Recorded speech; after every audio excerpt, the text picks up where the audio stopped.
Oh, yeah, brothers. This podcast is the cream that will rise to the top.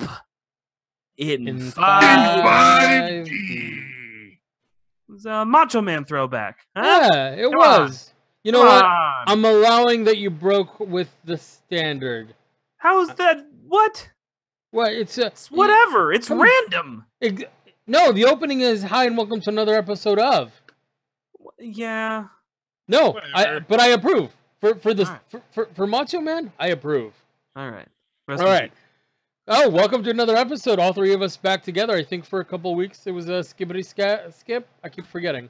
I think it was just you guys, then it was just you and me, and I thought this week was going to be just you and me, but wrong. No, I was here. Yep, he was able to make it. All right, so check this out.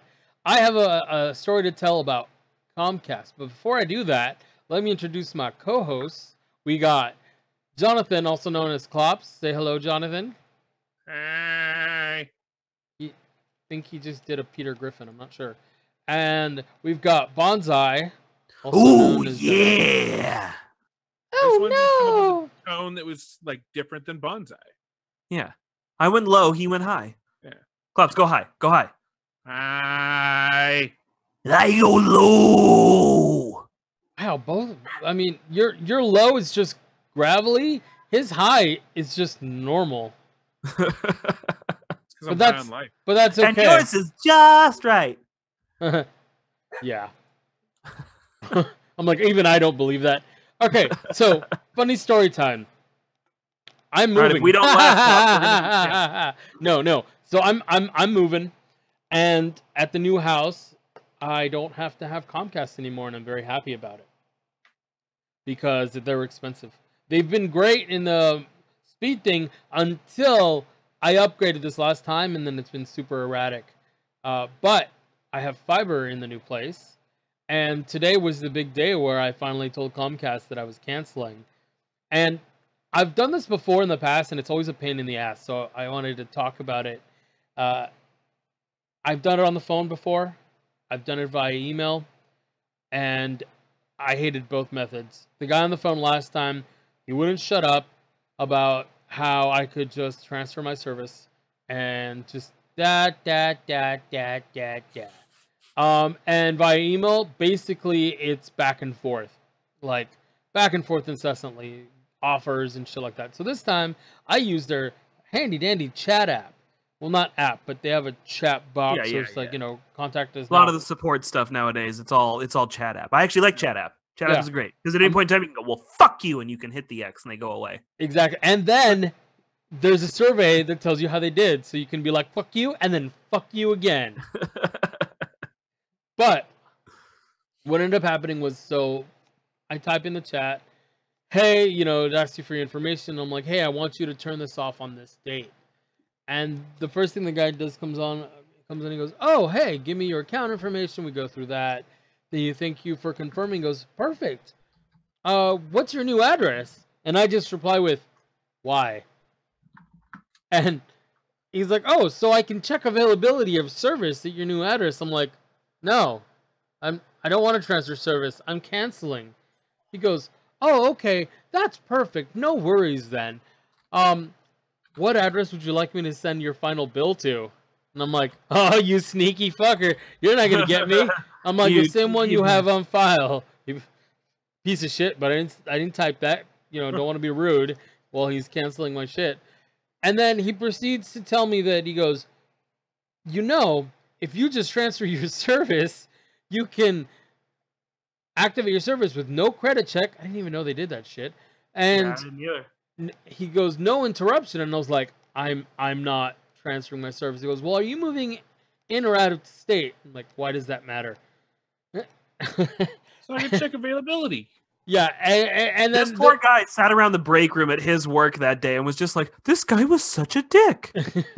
And then the next thing he goes, oh, well, if the person that's moving into your place is someone you can just transfer the service on their name, and then they have no interruption, and they don't have to go through the activation fees, anything like that. And I was like, I don't know them, but thanks for letting me know. By the end of it, the dude had tried 3 or 4 different ways of getting me to transfer service one way or the other, and to try and get my address, which he didn't. So he also was like, "Oh well, let's see how much the prorated bill is gonna be." And I smarty, I am actually getting a credit back, not for much, Really? but I'm getting credit back. Yeah, because it's got to be fucking prorated. And the extra fun part is, while we're talking, he goes, "Okay, well, just so you know, service will no longer be available on the date that I give him." And I was like, "Yeah, that's why I asked you to cancel the following day. Thanks for my move." So we're all good. And rid of Comcast. Okay, now follow-up story. Fiber at the new place. Installed. Worked great. 2 days later, broke. Oh. And they, the whole thing, and I always complain about this, but I get it's their job, but I went through their automated chat robot, which is fucking weird and amazingly just bizarre. Because you talk to it and it goes, "How can I help you?" You're like, "My internet's down." It's like, "Okay. Troubleshoot." Let's turn that frown upside down. Well, It's like- no, but it was like, it's like, let's troubleshoot it. And I'm like, "All right, robot, let's troubleshoot it." It goes, "Try this." Did that work? No. Okay. Try this. Did that work? No. Okay. Try this next step. It's going to take 10 minutes. So we're going to hang up on you, but when you call back, we'll just resume right where we left off. That's fucked. Damn. It was fucking weird. So I did it. I hung up and I called back and it was like, "We detect that you were troubleshooting with us earlier. Would you like to resume?" And I resumed, and it resumed, but then on the next step, it fucked up, so I had to call a real agent anyways. But, like, at that point, I was already like, Damn. this robot is way better than all the other robots I've ever dealt with. This robot is better than most of the people I've dealt with. Are you True. fucking kidding me? So I talked to the agent, and he goes, "Oh, I see that you tried the troubleshooting steps." It's like, "Yes." He goes, "Okay, well, here, let me try these troubleshooting steps, too." They were the exact same fucking troubleshooting steps. And at that point, I'm livid. I'm like, "Whatever." It's 2 days after the installation. He goes, "Okay, well, what does the light on the front of your unit say?" I'm like, It's red. It's been red this whole time. It's never not gonna be red because I already did all this." And they're like, "Well, did you check this other box?" I'm like, "Yeah, did all this. The robot told me. Robot was on it, man." Anyways, finally they send a tech out, and the tech finally came back out 4 days later. Like, seriously? Jesus. Yeah. Tech comes out, and he comes in and goes, "Oh, what's this dangling wire?" I'm like, "I don't know. You guys install it." And he goes, "Oh, okay." And in 5 minutes, he cuts 2 cables, resplices them, and goes, "You're all set." Apparently, the first tech was lazy as fuck and didn't put in a new cable. He spliced 2 existing ones with those little, like, circle things that you do on the initial... you know what I'm talking about, right? Yeah. So instead of just creating a cable, spliced it like a doofus. I was pretty pissed.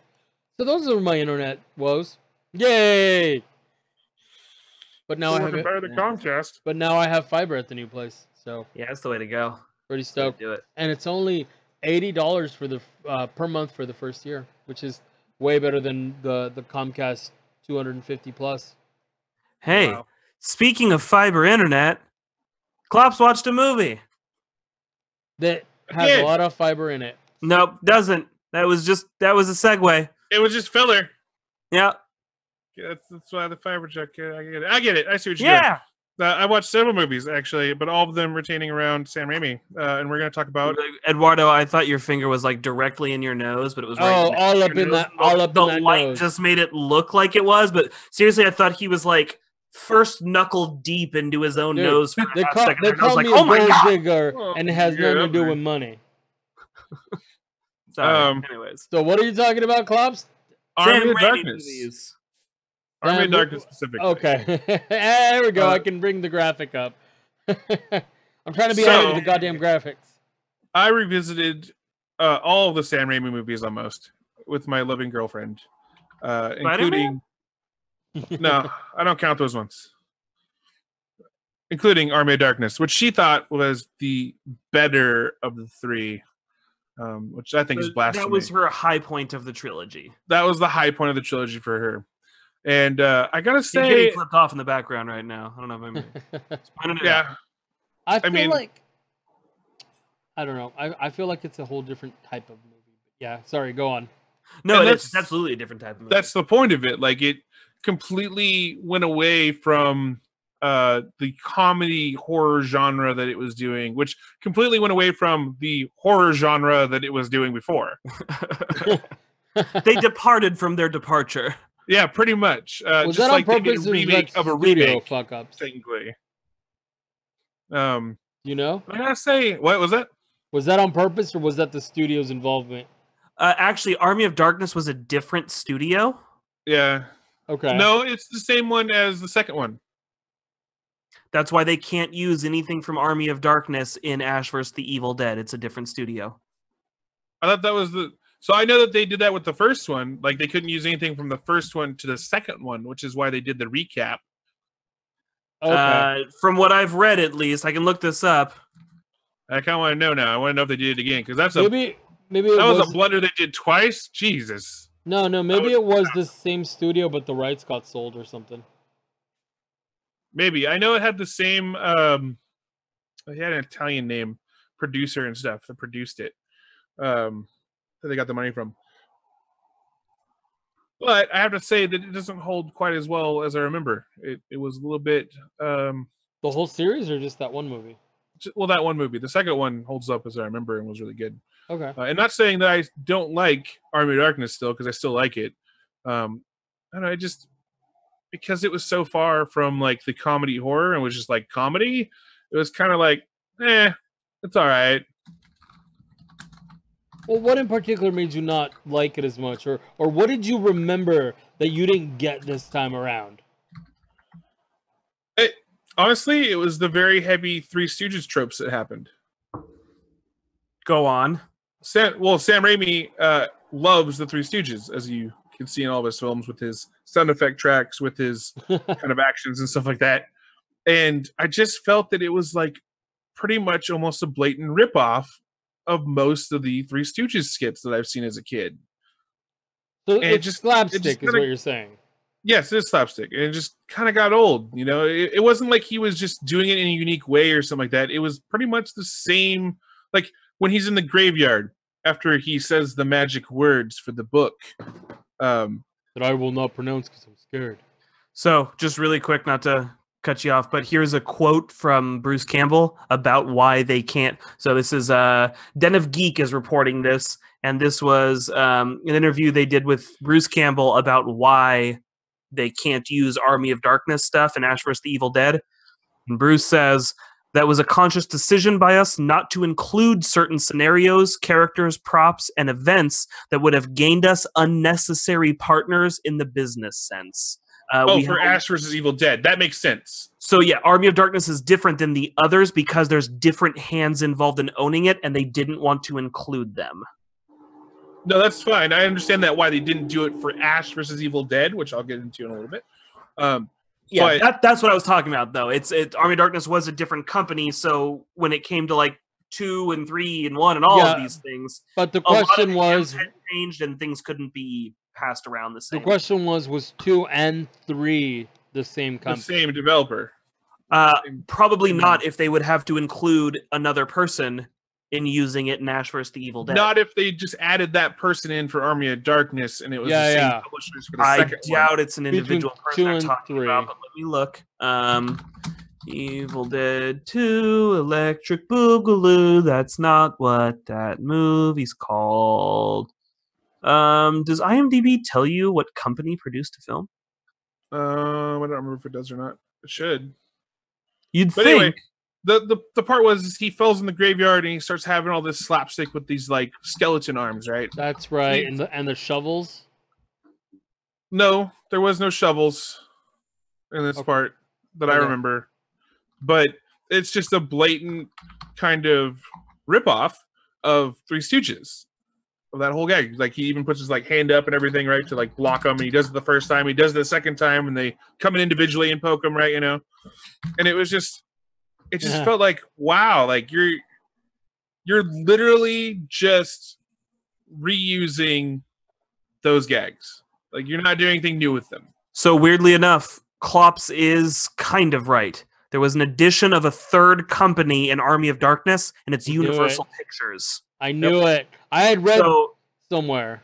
3 is Dino De Laurentiis Company, Which is the same as the second one. and Renaissance Pictures, and then Army of Darkness adds in Universal Pictures. I'm sure one of those is probably Raimi's production company that he uses on things, and the other was probably the original financer, with Universal being the main distributor and financer for the third. But yeah, it's still a change of hands. If you're going to tell me that Universal didn't put their thumbprint all over something that they were putting money in, I'm gonna call bullshit. Of course they did. But yeah, that makes sense why they didn't use it in the show, and I'm kind of happy. I'm kind of happy that they really didn't. They did mention it, I though. agree. And actually, yeah, so the production company on the first movie is just Renaissance Pictures. So it looks like every movie they added a new handshake into there. Yeah. And that's kind of what devolved things. Mm-hmm. Sorry, I didn't mean to totally derail what you guys were talking about, but we had asked it, so I looked it up. And no, it's fine. This is all the stuff that I've been watching for the last week now. Gathering. Obsessed, are we? Well, I've been researching, really. Sure. But it just, I don't know. For me, the Army of Darkness, it kind of was just like, it's not as good as I remember. It's kind of a little too far out there now. Not saying I still really like it. I think it has a lot of commercial appeal. Yeah, I mean, it can. But I also, like I said previously to you guys without the stream on or the podcast, is when I first watched it, I watched the extended Boomstick edition, and I have yet to find that one again. And that was just so far out there with all the extra slapstick that it was like... They're the different ending. It didn't have the different ending. They showed it, but they kept with the original ending. Oh, weird. Yeah. The initial ending is different. There's 3 of them, though. There's 2 endings. 2 endings. There's 3. I mean, it's been long enough. We can say spoilers. Let's just talk about the 3 endings. Yeah, it's no movie review. I only know 2, and that's the one where he either ends up in the S-Smart talking to the dude, and that's how I lost my hand and became a hero, blah, blah, blah. And then there's only one original ending according to Wikipedia. And then there's the original ending. Alternate ending, which is he gets the magic potion from the wizard. Yes. And he tells him, take exactly 6 drops. And he's like, all right. And so they put him in a cave. Why they put him in a cave, we don't... Well, we kind of figured out afterwards. Reasons. Well, it's because he goes to sleep. Right. And he dropped 1 extra drop. And he counted 6, but it was actually 7. And ends up in the future where, like, it's like a dystopia. And he's like, oh, no, I slept too long! Yeah, that was the Rip Van Winkle ending. Kinda, yeah. Yeah. And I actually do like that ending. I think it's a little bit more Ash to just fuck up again. Kind of, but it's not just him fucking up. It's the way the universe is, which leads me into my next segment of Ash vs. Evil Dead, unless you guys have something more to talk about. Nope. Go for it. So Ash vs. Evil Dead takes a very old Ash that doesn't want to do the hero thing anymore, and is kind of cowardice at the beginning. It has to find his inner hero again to, instead of it being mostly his fault, the why things are gone wrong, it's really just a cosmic thing for him. Yeah. Like, anything that can go wrong does go wrong, and he kind of uses that to advantage. He's like, I know this is going to fuck up. So he tries to counter it in some way. And I really like that. I think they found a really good balance with Ash vs. Evil Dead, going back to that kind of horror comedy that I really enjoyed in the second movie. And I like that they kept to the, like, it's not a new kind of horror comedy. It's not even a modern take. It feels very Evil Dead. The humor comes from buckets of blood, ridiculous deaths, and over-the-top performances. And a low budget.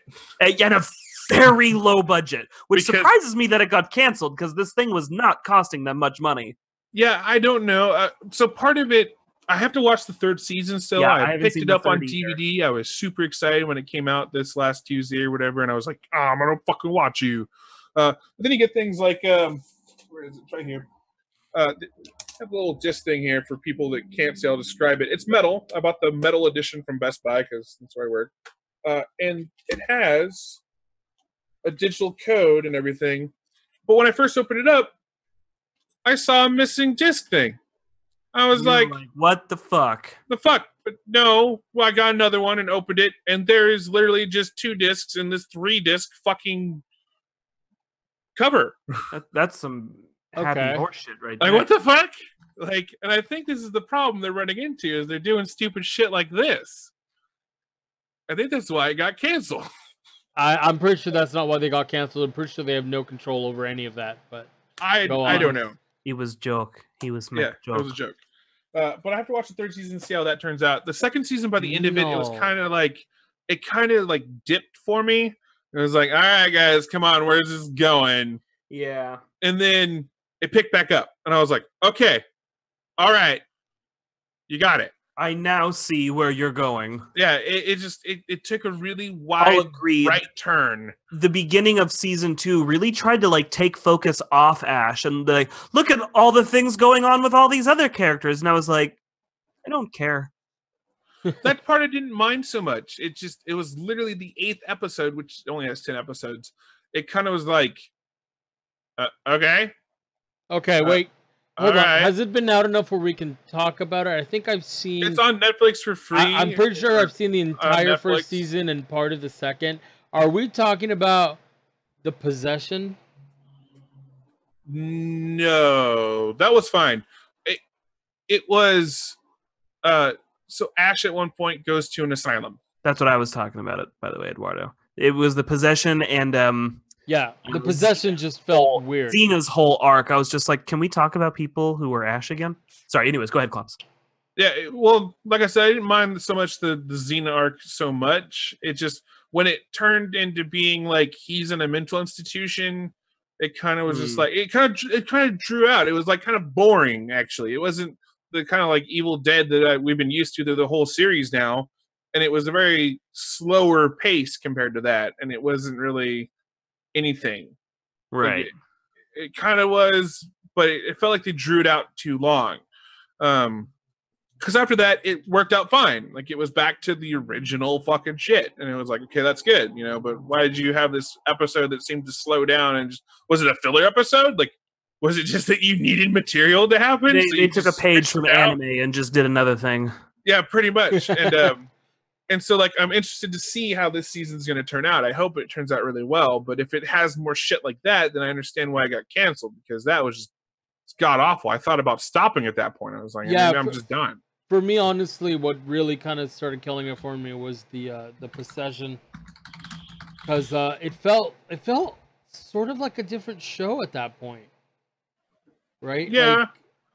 Like at that Yeah, point, that's kind of how I felt about it. But there was still enough in the second season that Ash was involved in, like when he's in the morgue and he's trying to find the book, and he finds the book, and then like these like intestines from a body grab him, and like it pulls them onto him and stuff, and he's just like basically covered in shit and blood from a body that's been sitting there for a while.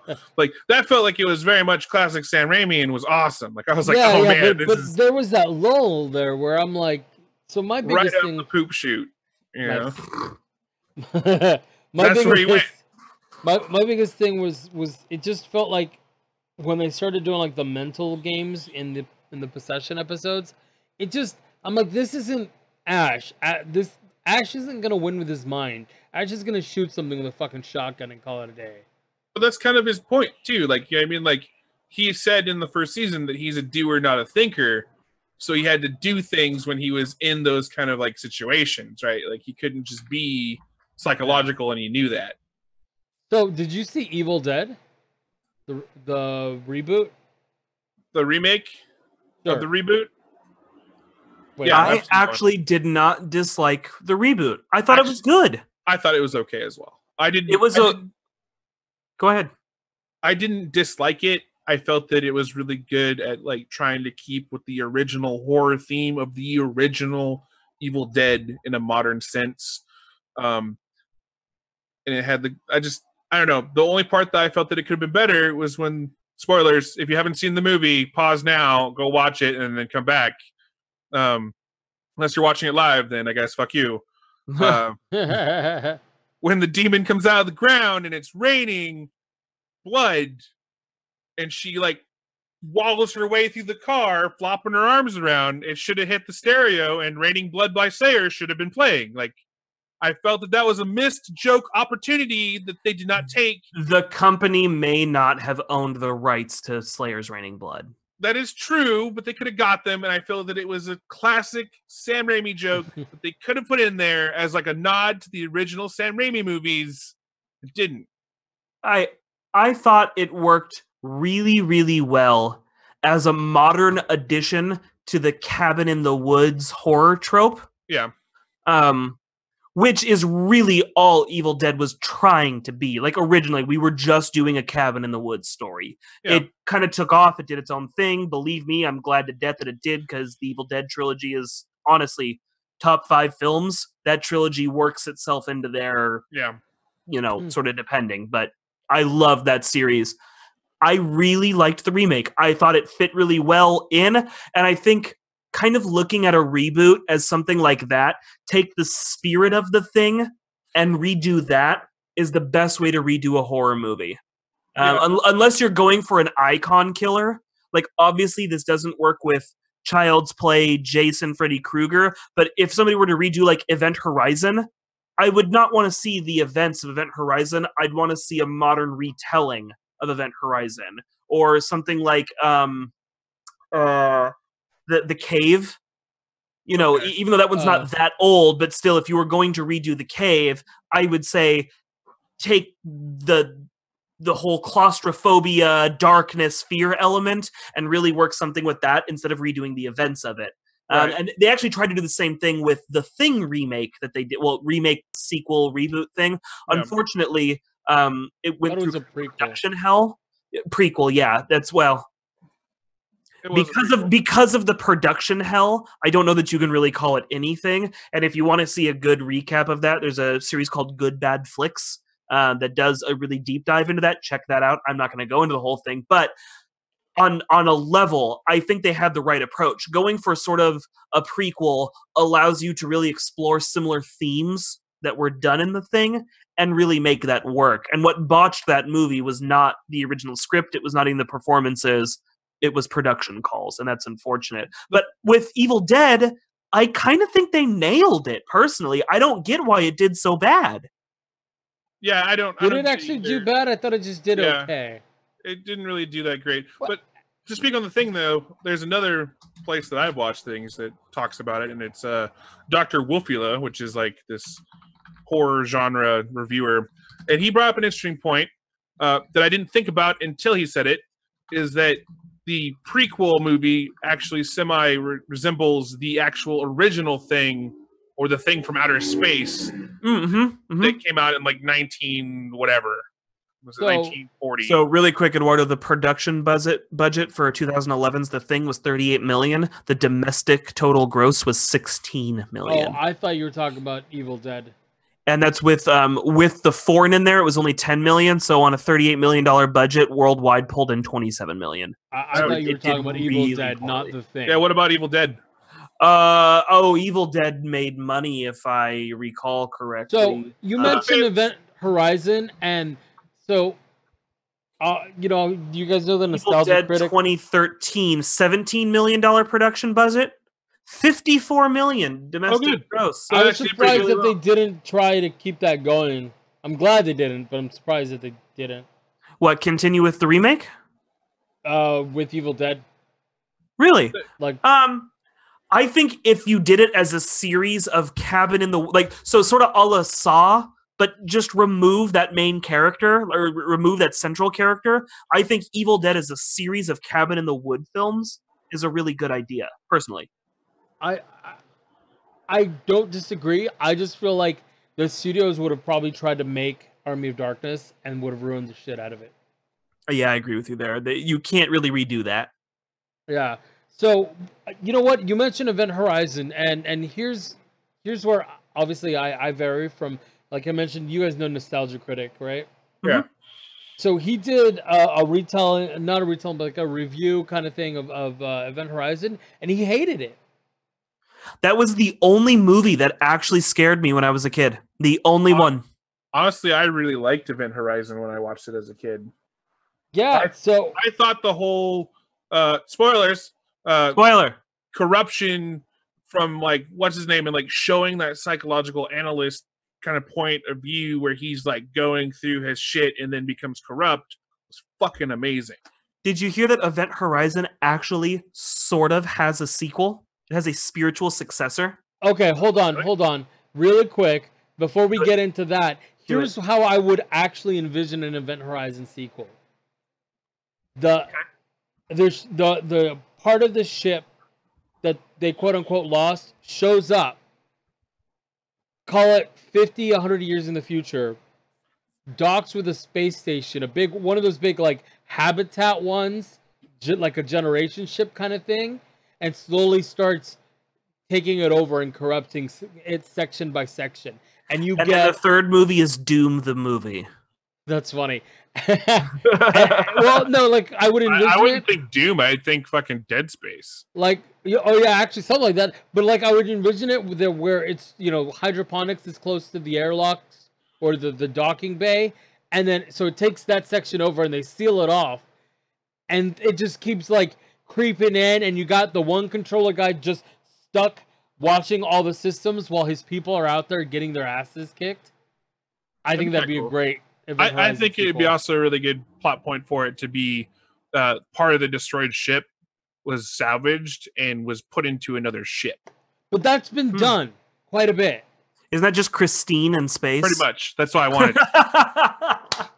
That's pretty much why. Okay, so are you were saying that there's a spiritual sequel? Yeah, a spiritual sequel, spiritual successor to Event Horizon, called Pandorum. Oh yeah, I was about to say. Yes. I was about to say Pandemonium, but yeah, Pandorum. And honestly, Pandorum was really fucking good. I don't know why that movie didn't do better. It was good because it came out at a really weird time. Maybe like, that was it. I believe there were other like really big movies around, like the Marvel films. Maybe. And I think that's what it ended up being. But yes, you're right. That was like a spiritual successor to that, and I really enjoyed. Actually intended to be. And I really enjoyed that movie. I thought it was actually really well done. I really liked it, man. I thought it was great.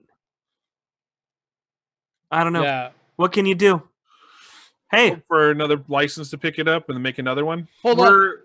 Oh, go ahead. I have a question. We talked about The Thing. Dreamcatcher, was that not also related to The Thing? It was not related. No. Dreamcatcher's a Stephen King thing. The Thing is a John Carpenter thing. Yeah. Okay, I thought it was supposed to be like either heavily inspired or something along those lines. No, not that I've ever heard. Is more of a tie-in to it, right? Or has a tie-in there? I mean, as much as any of his stuff ties in, really the only thing that I know of that it directly ties into is the Gunslinger series. There's a character who shows up called Dandello. And he is the same species that the creature from It is. But also in Dreamcatcher, there's also a part where it's like It is still alive in Derby or whatever. It lives in Derby. There was like a whole nod yes to that. And no. It's more of an unofficial kind of nod where nothing is ever substantiated other than some clever wordplay. The only the only one that really counts as being the same is the Dark Tower, because they almost directly call out that like something like this has been on Earth before, kind of thing. But yeah, so it's heavily nodded at in Dreamcatcher, but it's never like officially like to my knowledge, he's never come out and said like, yeah, those are the same thing, because Dark Tower does not deal with aliens. I hazard to call the things from Dreamcatcher the same thing, because those were aliens. Okay, that's why I thought it was related to The Thing. So, okay, here's why... The Thing is also an alien. Here's why Pandorum didn't do well. It was released the same weekend as two indie breakout hits. One of them you're going to hate, and the other one I don't know how you feel about. One is, I Hope They Serve Beer in Hell. That sucked. It made a lot of money, though. It did, but the movie was terrible. I don't think I've seen that one. Where even heard of it? The book is better. I didn't... Obviously, yeah, the book is definitely better, but I didn't hate the movie. And Paranormal Activity. And you Oh, remember, God. Yeah, but you I remember, lost the Paranormal Activity. yeah, but you remember how much hubbub there was about that one when Yes. it first came out. So do you It was not understand why good. it didn't do Yeah, well? that sucks. Pandorum deserved better. Yeah, Yeah. that's. There was, Oh, man. I mean, it also came around the same weekend as Fame, and that was super popular in some in other scenes. I That- don't know what that is. I don't know. What Yeah. that is either, but that's sad. That It's an Oscar winner. Let me God. just say that. Really? Yeah. I've tried to watch. Well, I have watched some of the Paranormal Activities, and I just find them comical. Like I don't. They're not good. I thought the first there's one a was couple of fascinating. effects where I go like, damn, I legitimately don't know how you did that. But outside of Yeah. like some cool effects, the movie sucks. No, Yeah, they're okay, not so that great. it's funny because the story is it's basically like campfire stories where you know Right. like basic elements of and tropes of horror done for jumps kind of thing. Yeah. But again, I liked it because it was made on a what $15,000 budget or So something. that's like, if a movie had like $1 million budget, like you CG'd all this shit. But on a $15,000 budget, I'm like, I don't understand. There were that. a lot That of was really practical impressive. effects, and there's one, and I always call it out. There's the one effect where she gets yanked from Out the of the bed bed. Yeah. in one take, and like there's no jerkiness from like a pulley system Mm-mm. It's or smooth. and even how her body is pulled, like there isn't that like, yeah, it was fantastic. I thought that effect was that effect in I itself. give them all the props for that effect because it's very well done. Right, Yeah. but that's. I mean, that's the part I like about it, is like solving those kind of like mysteries, right? Or looking at those and being like, "Wow, that was good." But I don't know. To me, it seemed like Pandemorium or Pandorum or whatever the fuck it's Pandorum was a little bit more horror than this one. I don't know. Maybe I'm just too refined in my horror taste. You and I now. like a different type of horror than what the mainstream likes, is I think what it is. Well, the jump scares don't get me. You know what I mean? I'm like, Right. and yeah, and it's like, I actually find them to "Man!" be I'm like, extremely obnoxious. Yep. I hate jump scares because it's not scary. You're surprising people. There's a difference. Right. I can jump out and yell boogity boogity boogity, and people will be surprised. That no, I doesn't think mean they'd be they're scared. Take you scared. around. No. That's only if I do that in like downtown Dude. something or other.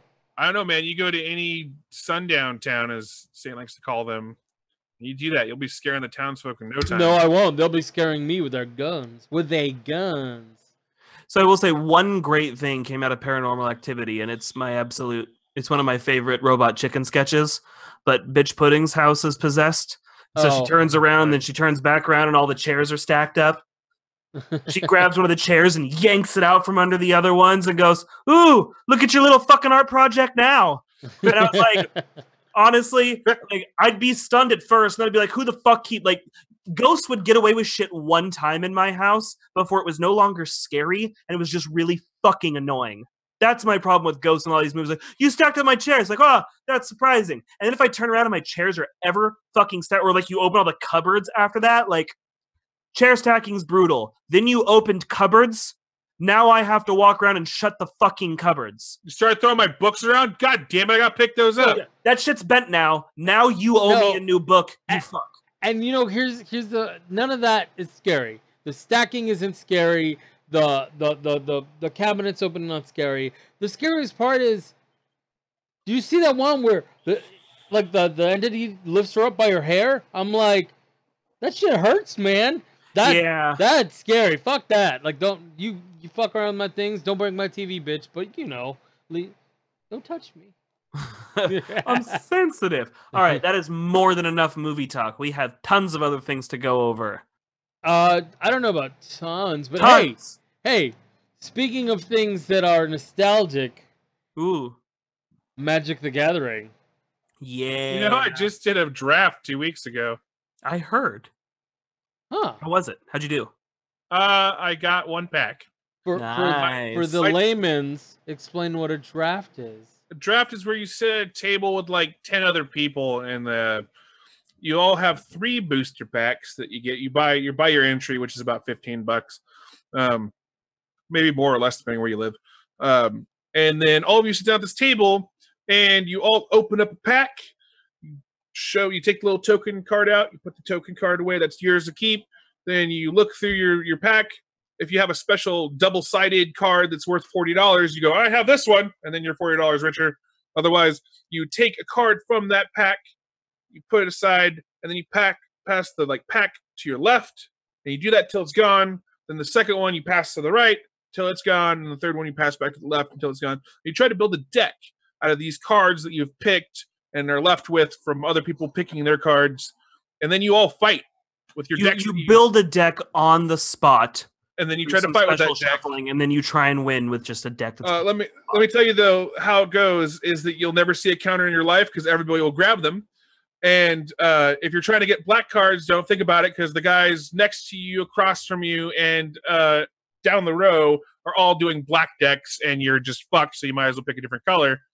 And then you try to get the right rotation into that deck, and hopefully it works out. But 9 times out of 10, everybody at the table is like, "Fuck, this deck either works really great or it just sucks balls." And that's how you draft. Kind of disappointed. And then what do you get if you win? A deck that's lesser than you when you fight them, and as you win you get points, because I asked the dude how this fucking works on points. He's like, oh, if you win you get 3 points, if you don't win you don't get any points. I'm like, okay.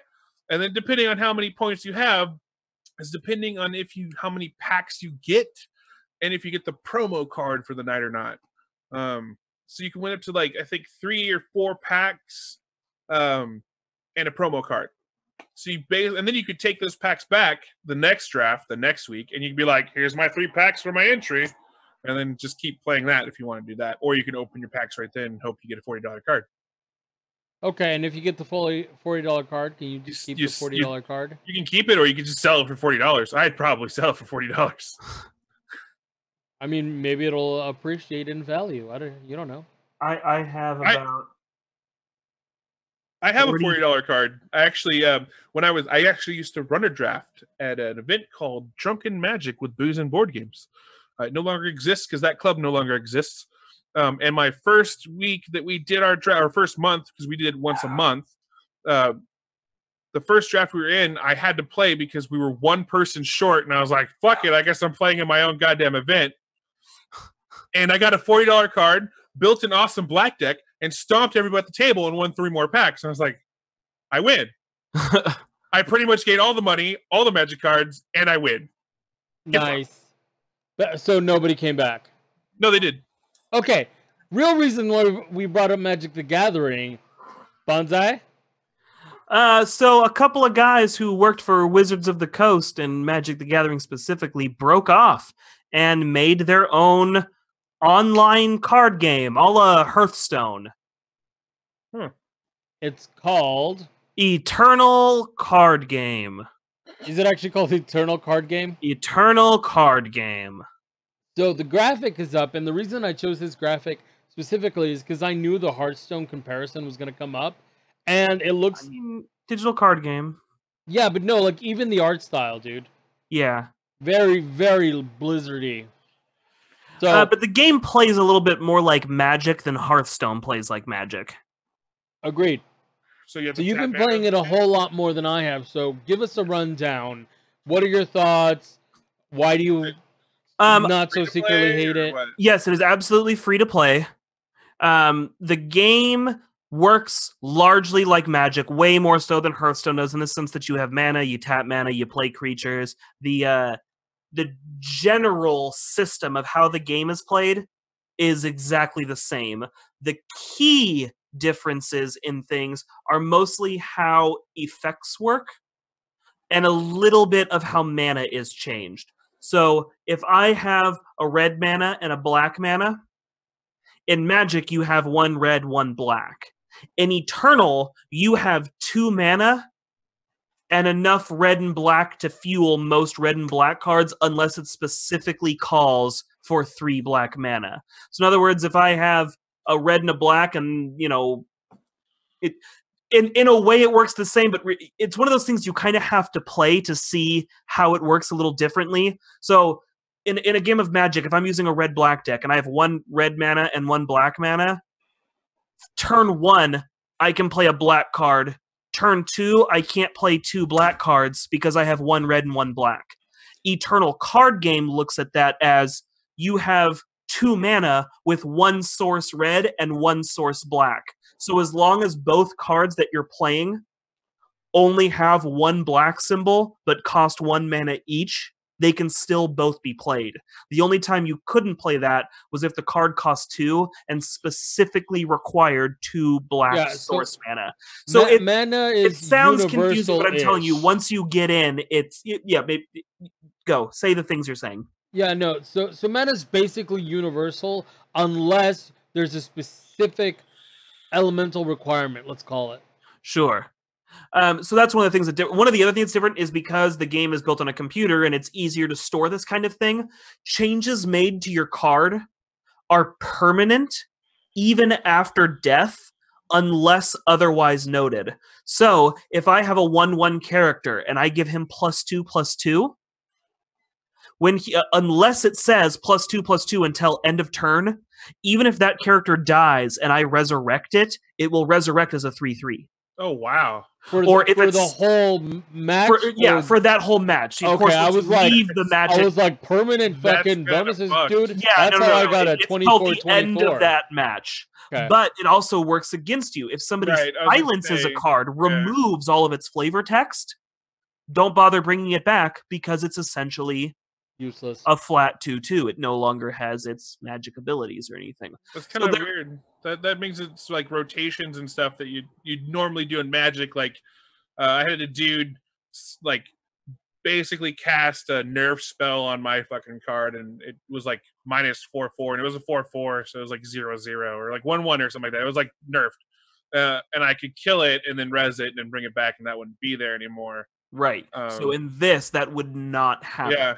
So it does add an interesting strategic difference to how the game is played, which I like. My issues with the game, there are some inherent design and some very clear algorithm issues. One of my issues is they have a minimum mana cap. That mana has to be 1/3 of your deck. So the problem is you get hit with mana flood. A lot. A lot. I'd say minimum 1 in 3 battles you will be hit with mana flood. Minimum. Absolute best day you're having on this game, you're still dealing with at least 1 in 3 rounds of mana flood. That kind of sucks. The mulligan rule is not great. If you don't like your first draw of 7 cards, you get 1 more draw of 7 cards, then you can go fuck yourself. Really? Yes. Interesting. Okay, so how does the mulligan rule in Magic? Because I don't remember that. Yeah, the mulligan rules: you draw 7 cards. You don't like your hand, you mulligan. Now you draw 6 cards. You don't like it, you mulligan. You go down to 5 cards. You keep doing that until you basically have 1 card. But then you get to scry to see what you're going to get next in your deck.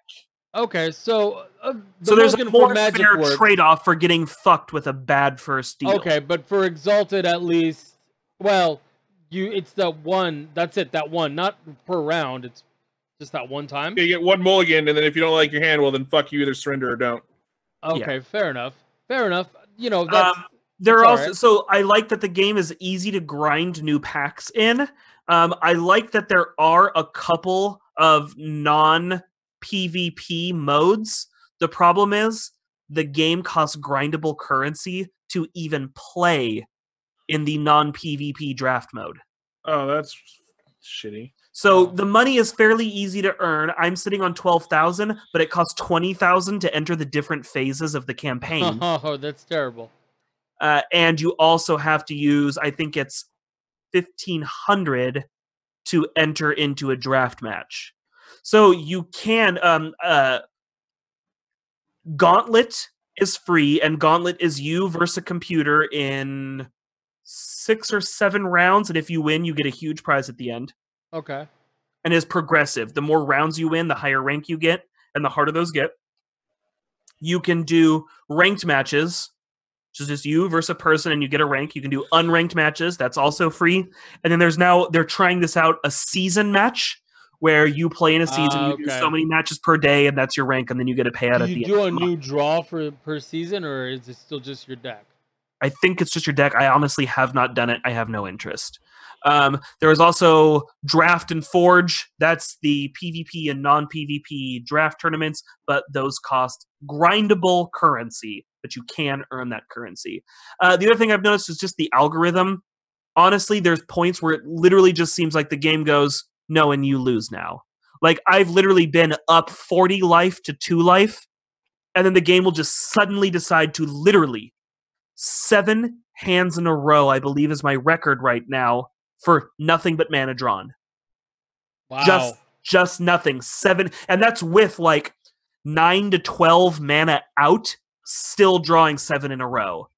The odds on that are ridiculous, and it's not that it's happened once. It's that getting 6, 7, 8 hands or 8 rounds of mana in a row is terribly common, and it always seems to be at very convenient times. I'm not convinced that there's not something baked into the algorithm to hike that up to keep you from grinding through prizes really quickly, but maybe I just have super shitty luck. Maybe. I'm like, benefit of the doubt. I still play the game, so it hasn't heated me that much. Yeah.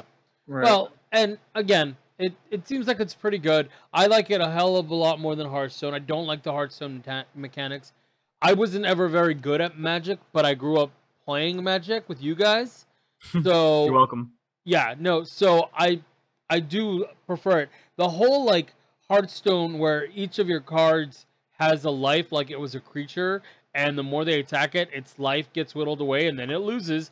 And then no, get the out of here with all that. To be fair, I use a special Magic deck, which they now do not allow in tournaments anymore. Not because it's cheap, because it has timed out as far as generations go. But I use a type of Magic card that treats all your cards that way. I use what's called an Infect deck. My Infect deck, every time I hit you, you permanently take that damage. It's, I'm not talking about it's that. in the form of a -1/-1 counter. Infectious Spawn is still around too, which is anytime it attacks, you lose 2 health. No, I'm not talking about that. I'm talking about like individual cards. So let's say So basically, Wither is in permanent effect in Hearthstone. I hate it. Yeah. It's one thing to have it as a mechanic for a special kind of card and to adjust the cost of that card to reflect the heinously overpowered ability. It's another thing to have that permanently. So, and again, speaking of, Magic's actually releasing a brand new card game, online card game. Oh, really? Yeah, so I've signed up for the beta of it, and a coworker. Oh, you sent me a link. There's a Slack channel at work just for gaming. So a coworker is playing it, and he got on the beta, and he says this is the best Magic digital game he's ever played. That's saying something, because they've released some really shitty ones, and they've released some pretty good ones. Yeah, no. So apparently he's like, this is by far the best. Wow. So I'm hoping I get on the beta. I said the link's out. I forget the name, but it's like Magic Tournament or something. I forget. But yeah. Then my wife won't have to yell at me for buying more cards. There you go. All right. Speaking of video games and retro and how I grew up, there's another game that was announced today that we really need to talk about on this podcast. I like your attempt at a segue. It was closer than any of the other bullshit you guys have spewed today. It was an attempt. And it is Streets of Rage 4! Yay! Yeah, see, he went low, I went high. That's how you go high, Klops. Shut up. Wow. All right. And tell us all about it there, Bonsai. So Streets of Rage 4, okay. I'm going to apologize up front for this, actually, because I have no idea how to pronounce this company's name. Like, I've been trying. I can't. Again? Say it again. Dotemu. Dotemu?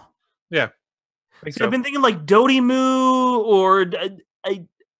Oh, actually, of course, the first thing I pull up capitalizes the right letters to make it read that way. Everything else I've read has put it all lowercase for some reason.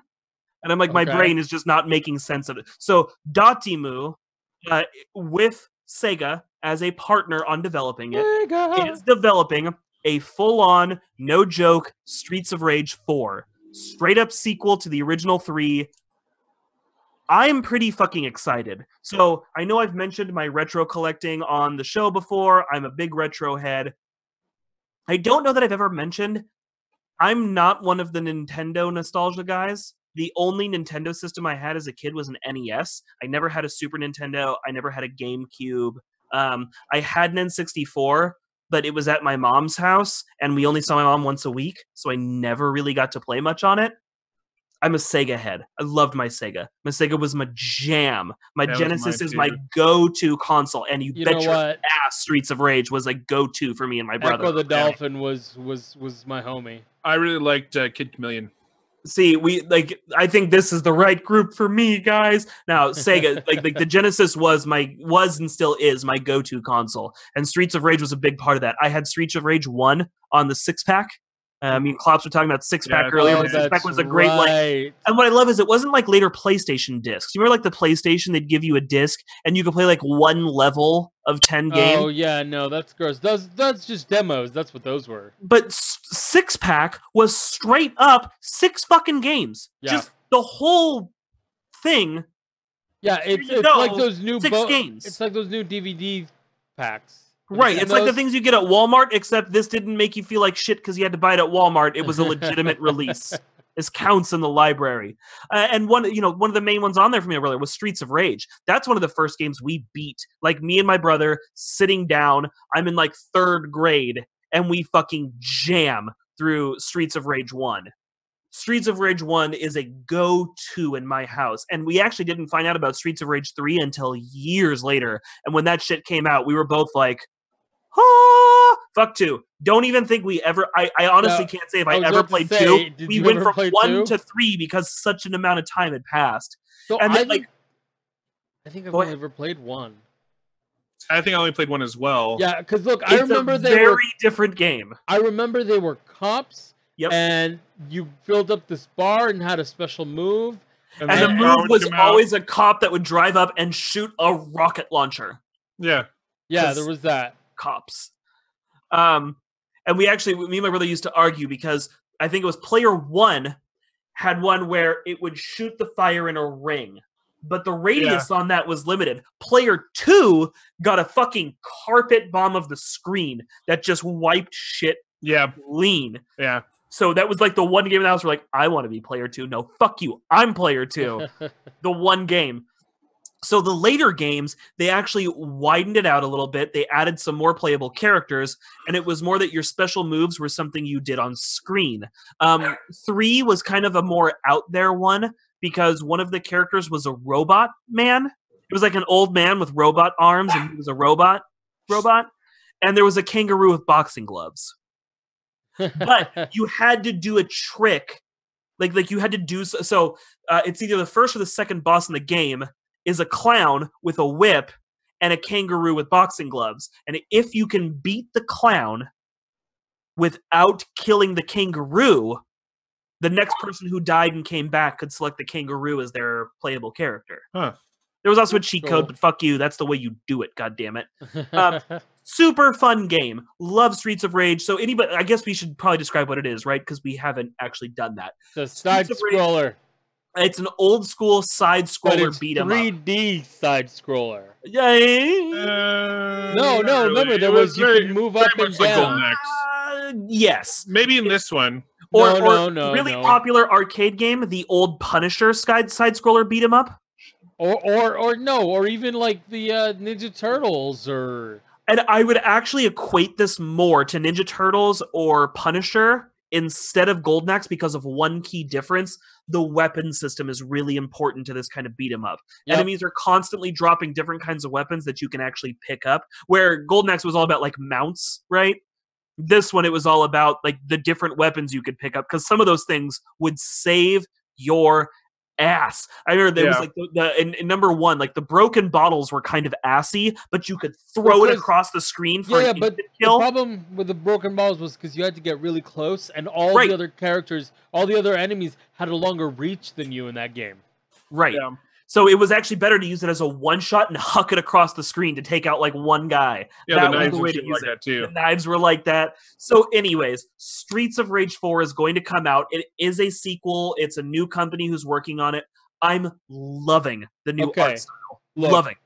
Look, now that they've done Streets of Rage 4, there's another game that they need to do, or I'm going to be really pissed. And I am willing to buy their super ultra doopity doo special edition version if they get me the Alien vs Predator arcade Yeah. game. Well, That game I don't needs think to that one happen. will happen. I don't think it'll ever happen, Dude, but it how deserves many that game was fun as hours fuck. did you sink into that fucking game? I Like, That have one, it not on much. main. Honestly, because Yeah. it wasn't for Sega. Alien 3 was, though. Alien 3 was awful. It was. But I still sunk was hours into that game terrible. because it was a freaking All alien. right, and on that sad So, note, I didn't even get to describe the game. I thought you did No, side-scrolling 3D. You throw but weapons. 4 is different. I Oh, didn't my even bad. That's describe right. 4. We talked about the original. So, the art style for 4, which I'm loving and didn't get to explain, you bitch, They're seeing it on the screen. I'm not sorry. they're doing a hand-drawn a la like Cuphead and the South Park games. The game is going to be completely hand-drawn and animated to run, which I think is such a good idea for a game like this. I think it really captures that like 90s feel of Sega games, going for this really comic booky kind of look and blending it with that really gorgeous modern hand animated game style. Even just looking at the screen, Eduardo hands up, a bunch of the classic villains are back in this game. The Yeah. Mohawk guy with the trench coat, the big fat dudes with the suspenders, the weird dominatrix ladies for some reason. Like, already, it at least fucking looks like Streets of Rage. Right. Which is it's the bare minimum that we can ask for is met. Now we just have to hope they don't cram it down with loot boxes or like shitty DLCs. mechanics. And honestly, I will accept DLC in the form of more playable characters. You charge me like $2 a new character, I'll actually throw $2 to unlock the kangaroo and the old man and the little kid on the roller skates and whoever the fuck else. I don't care. I just want to be the police with the rocket launcher. He's not in it. Those guys are technically from number 1. These are all characters from 2 and 3 Yeah. so far. What? But I think that should be a special ability, though. Like, there's you should be able to switch only- out your specials. there's only 2 characters announced so far, and I highly, highly, highly doubt that these are going to be the only 2 characters in the game. I really just don't buy it. Okay, fair enough. As long as they don't try to sell you the other characters right off the bat, where it's like, Right. there's only 2 like characters day you get to 1, you can use. buy them. Get fucked. Yeah. But no, for But I'm in. realsies, Alien versus Predator. Make it happen. Well, go ahead and buy the rights to that, and then we'll hire a That team. game and was it'll be amazing. 5D presents Alien vs Predator. Dude, we already have our video game if we were to make a video game. Is it shitty podcast simulator? No, we're already doing that. It's not even simulated. All right. On that note, check us out on Tuesday nights on twitch.tv/Metagame Network. We are also on YouTube. Search for us 5D or in 5D because we've been through this and we still have to have those guys here. The other 5D guys from YouTube. They've never messaged me back, sadly. Oh man, keep trying. Wow. Keep trying. We got to get them on here. Check out our website at 5dpodcast.com. We are mostly updating it on time. But yeah, no, check us out. Become a member. Post some stuff. Let us That know. was a dig at me. No, it was a dig at all of us. Anyways, final notes for tonight's episode there, Bonsai.